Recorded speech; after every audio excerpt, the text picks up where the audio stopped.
Hello అండి. అందరికీ నమస్కారం. Welcome back to our channel. ఈరోజు స్టోరీ 'మనసున మనసై' ఎపిసోడ్ 16. అనిరుద్ధ్‌కు ఎవరో ఒక అమ్మాయి ఇష్టమని నీకెవరు చెప్పారు? ఆ ఇన్ఫర్మేషన్ నీకు ఎక్కడ దొరికింది? అసలు ఆ అమ్మాయి పేరేంటో నీకు తెలుసా? అనిరుద్ధ్ లైఫ్‌లో తాను తప్ప ఇంకే ఆడపిల్ల లేదని గట్టిగా నమ్ముతున్నప్పటికీ, అవంతిక అన్న మాటలకి శృతి మనసులో ఎక్కడో తెలియని ఆందోళన మొదలైంది. అవంతిక కాస్త నిదానించి తల అడ్డంగా ఊపుతూ, నేను ఊరికే నా అభిప్రాయం చెప్పానంతే శృతి. అయినా అనిరుద్ధ్ గురించి నీకు తెలిసినంత నాకేం తెలుసు అంది. కొంచెం ప్రశాంతంగా ఆలోచించాక అవంతిక తన మాట మార్చేసింది. ఇక్కడ పరిస్థితులు తననుకున్నంత సింపుల్గా లేవని, అనవసరంగా ఈ గొడవల్లో తాను ఇరుక్కోకూడదని ఆమెకు అర్థమయింది. తన కడుపులోని బిడ్డలను హ్యాపీగా కని ఒక నార్మల్ లైఫ్ లీడ్ చేయాలన్నదే ఆమె కోరిక. అబ్బా! నన్ను భయపెట్టేశావు. నువ్వు నిజంగానే ఆయన పక్కన ఏ ఆడదాన్నైనా చూసావేమో అనుకున్నాను. అవంతిక ఇచ్చిన వివరణతో శృతి కాస్త రిలాక్స్ అయింది. అనిరుద్ధ్ నువ్వు అనుకునే టైప్ మగాడు కాదు. ఆయనకు ఆడవాళ్ళన్నా, పిల్లలన్నా అస్సలు పడదు. ఆయనకు పిల్లలంటే ఎందుకు అంత అసహ్యమో నీకు తెలుసా? అవంతిక క్యాజువల్‌గా అడిగింది. నిజం చెప్పాలంటే నాకు తెలియదు. తెలుసుకోవాలని కూడా లేదు. ఆయనకిష్టం లేనప్పుడు నాకు కూడా పిల్లలు వద్దు అంతే అని చెప్పి శృతి కనుబొమ్మలు ముడిచి తనలో తానే గొనుక్కుంది. అయినా ఆయన నాతో చాలా బాగానే ఉంటారులే. నువ్వు హ్యాపీగా ఉంటే అంతే చాలు. ఆమె మనసు మార్చాలనే ఆలోచనను అవంతిక పూర్తిగా వదిలేసుకుంది. ఎవరి జీవితం వారిది. ఎవరి నిర్ణయాలు వారివే. ఆ నిర్ణయాల వల్ల వచ్చే ఫలితాలను అనుభవించడానికి సిద్ధంగా ఉంటే చాలు. శృతి చేసింది చాలా పిచ్చి పని అని అవంతిక అనుకుంటుంది. కానీ వేరే వాళ్ళ దృష్టిలో అనిరుద్ధ్ వద్దంటున్నా కడుపులో బిడ్డలను మోస్తున్న తన నిర్ణయం కూడా అంతే పిచ్చిదిగా అనిపించవచ్చు కదా. టేబుల్ మీదకు ఆర్డర్ చేసినవి రాగానే ఆకలితో నకనకలాడుతున్న అవంతిక గబగబా తినడం స్టార్ట్ చేసింది. కానీ శృతి మాత్రం ఏవో ఆలోచనలో మునిగిపోయి తిండి మీద ధ్యాస కోల్పోయింది. నువ్వు నిజంగానే అనిరుద్ధుతో ప్రేమలో పడలేదు కదా? శృతి అడిగింది. ఖచ్చితంగా లేదు. అవంతిక తలూపుతూ గట్టిగా చెప్పింది. శృతికి ఆమె మాటలు అస్సలు అర్థం కాలేదు. ఎందుకు? ఆయన చాలా అందగాడు. పైగా ఎంతో పెద్ద బిజినెస్ మ్యాన్ కదా. అవంతిక తల పైకెత్తి ఆమె వైపు చూస్తూ, ఒకవేళ నేను నీకు ఆయనకు మధ్య ఒకరిని ఎంచుకోవాల్సి వస్తే నేను నిన్నే సెలెక్ట్ చేసుకుంటాను అంది. కనీసం అలాగైనా తనకు ఎలాంటి గాయం కాకుండా ఉంటుంది. ఆ సమాధానానికి శృతి ఒక్కసారిగా షాక్ అయింది. ఎందుకు? నువ్వేమైనా అవంతిక చేతిని గాల్లో ఊపుతూ నేను జస్ట్ ఒక ఎగ్జాంపుల్ చెప్పానంతే. నా ఉద్దేశం నీకు అర్థమైతే చాలు అంది. ఆ మాటతో శృతి మనసులోని కరుకుతనం అంతా కరిగిపోయింది. అవంతిక ఇప్పుడు ఆమెకు చాలా మంచిదానిలా కనిపించసాగింది. వాళ్ళ నాన్నగారు చనిపోయాక ఆ కంపెనీని కాపాడుకోవడానికి అవంతిక ఒక్కర్తే పడుతున్న తాపత్రయం గుర్తొచ్చి శృతి మనసులో ఆమెపై జాలి పుట్టుకొచ్చింది. నువ్వు ఇంకా కాలేజ్కి వెళ్తున్నావు కదా? శృతి అడిగింది. అవంతిక కొంచెం మంచినీళ్ళు తాగి నెక్స్ట్ ఇయర్ నా గ్రాడ్యుయేషన్ కంప్లీట్ అవుతుంది అంది. మీ నాన్నగారి కంపెనీ గురించి విన్నాను.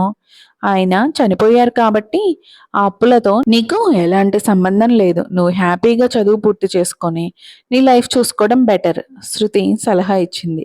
అంత పెద్ద మొత్తంలో అప్పులు తీర్చడానికి నీకు డబ్బెక్కడి నుంచి వస్తుంది? నువ్వు ఇంతలా కష్టపెట్టుకోకు.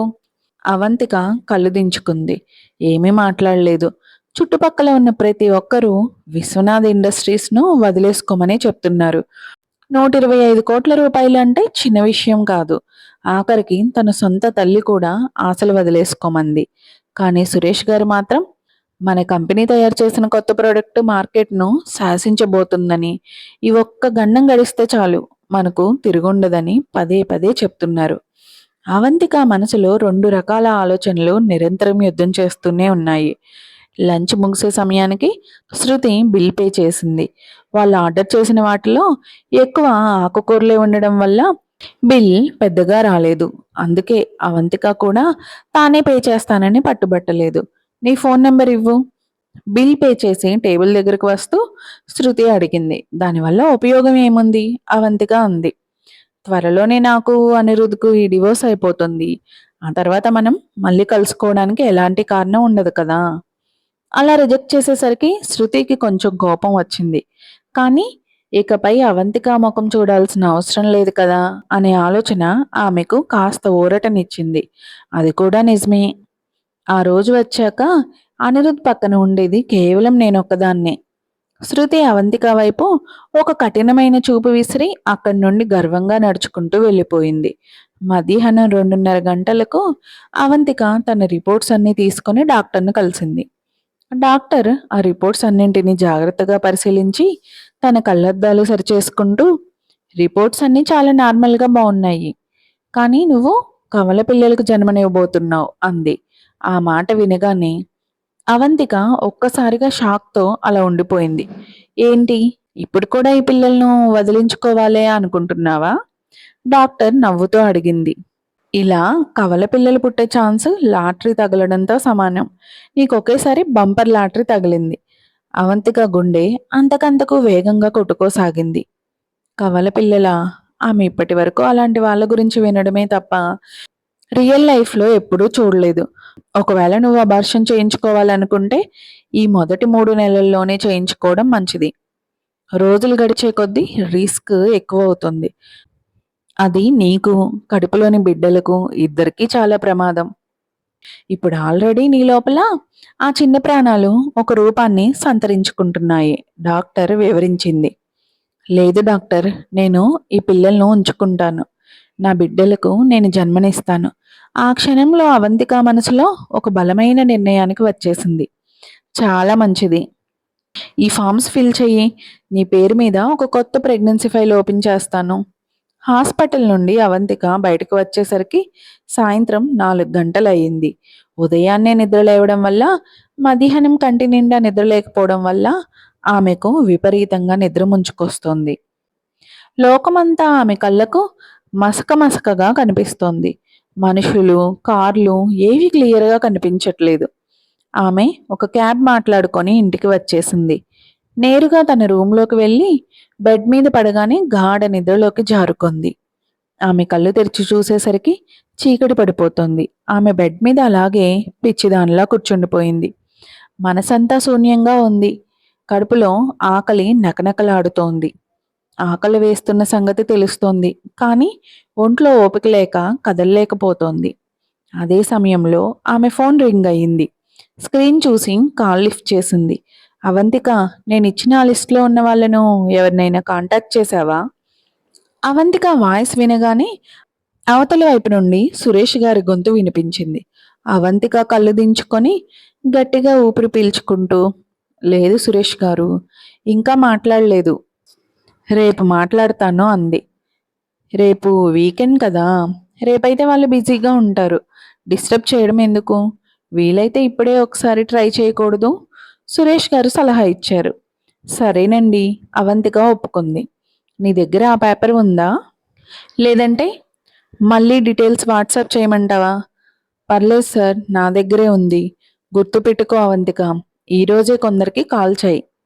మాట్లాడేటప్పుడు చాలా రిక్వెస్టింగ్‌గా, సిన్సియర్‌గా. నాకు అర్థమైంది సురేష్ గారు. నేను కొంచెం డిన్నర్ చేసి మాట్లాడతాను. అవునా అవంతిక? ఇల్లు జప్తయిపోయాక నువ్విప్పుడు ఎక్కడుంటున్నావు? అవంతిక తను ఉంటున్న ఆ గెస్ట్ రూమ్ చుట్టూ ఒకసారి చూసి, నేను ఒక ఇల్లు అద్దెకు తీసుకున్నాను సురేష్ గారు. నా గురించి కంగారేమీ వద్దు. నేను బానే ఉన్నాను అంది. సరే అవంతిక, నీ నుండి ఏదైనా గుడ్ న్యూస్ వస్తుందని వెయిట్ చేస్తుంటాను. ఆ రాత్రి అవంతిక తిన్న భోజనం ఆమెకు అస్సలు వంటబట్టలేదు. రూమ్‌కి తిరిగి వచ్చాక ఆమె పేపర్ చేతిలోకి తీసుకొని ఆ లిస్ట్‌లో ఉన్న నెంబర్లకు కాల్స్ చేయడం స్టార్ట్ చేసింది. కానీ విచిత్రం ఏంటంటే వాళ్ళు అవంతిక పేరు వినగానే ఆమె ఏం చెప్పబోతుందో వినడానికి కూడా ఇష్టపడలేదు. మాట్లాడే లోపే మొరటుగా కాల్ కట్ చేసి పారేస్తున్నారు. ఆ లిస్ట్‌లో ఉన్న వాళ్ళందరికీ ఫోన్ చేయడానికి ఆమెకు కేవలం 20 నిమిషాలు టైం పట్టింది. అందరూ ఆమెని రిజెక్ట్ చేశారు. విశ్వనాథ్ ఇండస్ట్రీస్ తయారు చేసిన ఆ కొత్త ప్రొడక్ట్ గురించి వినడానికి కూడా ఎవ్వరూ సిద్ధంగా లేరు. కనీసం తన ప్రయత్నమేంటో నిరూపించుకునే అవకాశం కూడా రాకముందే ఆమె పూర్తిగా ఓడిపోయింది. నిజంగానే తను ఆశలు వదిలేసుకోవాలా? ఒకవేళ వదిలేస్తే వాళ్ళ నాన్నగారి కలల విశ్వనాథ్ ఇండస్ట్రీస్ శాశ్వతంగా అంతమైపోతుంది. వదిలేయకూడదు అంటే దీన్ని కాపాడుకోవడానికి తన దగ్గర ఉన్న వేరే మార్గం ఏంటి? ఆ రూమ్ అంతా ఆమెకు ఊపిరాడినట్టు చాలా భారంగా అనిపించింది. అవంతిక ఒక స్వెటర్ వేసుకొని రూమ్ బయటకు వచ్చింది. హాల్ అంతా ఖాళీగా ఉంది. ఇల్లంతా నిశ్శబ్దంగా ఉంది. ఆమె ఇల్లు దాటి బయటకు నడిచింది. రాత్రిపూట వీస్తున్న చల్లని గాలి ఆమె జుట్టును ముఖం మీదకు నెడుతోంది. ఆ చీకటి రాత్రిలోని చలి ఆమె ఎముకల్లో ప్రవహిస్తోంది.